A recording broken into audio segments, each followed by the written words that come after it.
Hello students, your e-learning assignment for today is to watch this video. Won't take very long, and then you have a few questions on Canvas you need to do after you watch this video. This lesson today is about mixed branding, and I'm guessing that most of you have not heard about this. Some of you might be aware of mixed branding but did not know that's what it was called, and some of you this lesson might kind of blow your mind a little bit. Before I get started on the lesson, I want to apologize for the background noises. This isn't quite as quiet as my house. I'm staying with my son right now, and because we're in this lovely tropical weather in Hawaii, the windows stay open all the time. There's no air conditioning, and he lives pretty close to an army base, so there's helicopters going overhead quite a bit.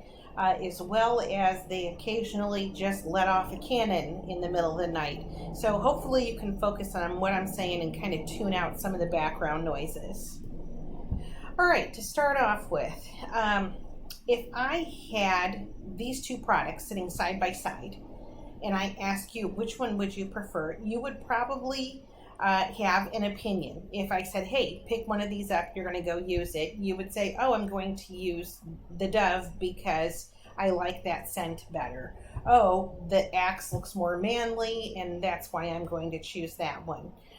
What might surprise you is that these two companies are actually two brands of the same company. And so it wouldn't make a difference which one of these you actually bought, because the money would be filtering into the same company, and maybe you weren't aware of that. So let's look at mixed branding. Mixed branding is a type of branding strategy in which a business creates multiple brand names to appeal to different market segments. So if you think back to the market segments, you have ones broken up by gender. So, some products are more male, some are more female. I would say that those body washes that I just showed you definitely go along that line. The market segments could be broken up by age. So some things appeal to youth, some things appeal to people my age, and some people, like the elderly, are drawn to other products. Mixed branding is also known as multi-branding, just in case you've heard of that before. So companies market several different types of things, and here's the thing, they could be competitive brands. For instance, body wash, there could be 6 different body washes that a particular company would actually market out there to grab the attention of that certain market segment. But if you really look at it, it's the same company under the disguise of different brand names. And so you start to look at this and you might say, well, what's the goal for mixed branding? Well, first of all, it's to restrict and end competition. So instead of your body wash competing with somebody else's body wash, you're putting the major brands of body wash out there. So when most people pick one of these, the money's coming back to you, which means you have an increase in the market share. And so it comes down to money on this. So one of the largest mixed branding companies is Unilever. Matter of fact, if you look on some of the products that you see listed on your screen right now, when you flip those products over, you will see that little U for Unilever on the back of them. And if you take a notice, some of these are the same products. Like you have the ice cream one, and they have several different brands of ice cream. They're definitely heavy into shampoos, conditioners, body washes, soap, all of that.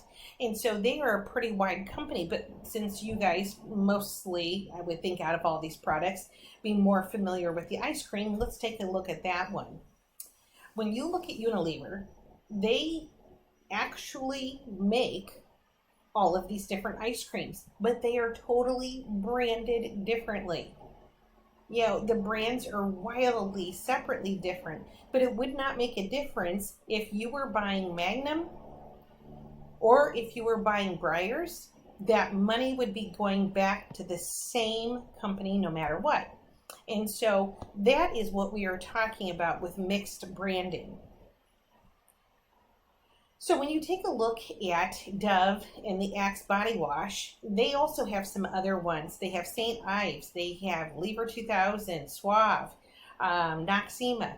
And so if you take a look at these aisles in the store, what you will find out is that Unilever has a very good handle on that one aisle in the store. And while you're looking at some of these different products, you may not even realize that it really doesn't make a difference as far as who you're giving your money to, because it's all going to the same person. Not only that, but because of the fact that they make so many of these, a lot of these body washes will be quite similar in the ingredients that they use. And basically what it is they are putting it in a different bottle in a different branding style to gain different people's attention. So one of the biggest areas that we can see this is our car companies. Different brands offered by the same automobile manufacturer. A good example of this is Honda. So Honda makes Acura and Honda. If you buy an Acura, your money goes back to Honda. You buy a Honda, your money goes back to Honda. And not only that, but sometimes you can literally look at cars like the Acura ILX and the Honda Civic, and they are identical in their body types. The only difference is that they have those different logos of Acura and Honda on them. And so this might be something you've noticed before, where you look at a car and you think that, oh, that's a Honda Civic. And then you're like, oh no, that's an Acura ILX. And you thought, well, I thought that's what a Honda Civic looked like. Yeah, pretty much it does. It's just that they are branded differently. Not only that, but you have General Motors. General Motors is Cadillac, GMC, Buick, and Chevy. So it doesn't matter which one of the four of those that you buy, your money is all going back to General Motors. And so the brands, again, you have the vehicles maybe looking alike, but the branding is different. They have it stamped different. So this is what you're going to be doing today. There are only 14 auto manufacturers that dominate the auto industry, and they are selling cars under 33 different brand names. So you might have thought that those were 33 separate different companies. No, they filter into one of the 14.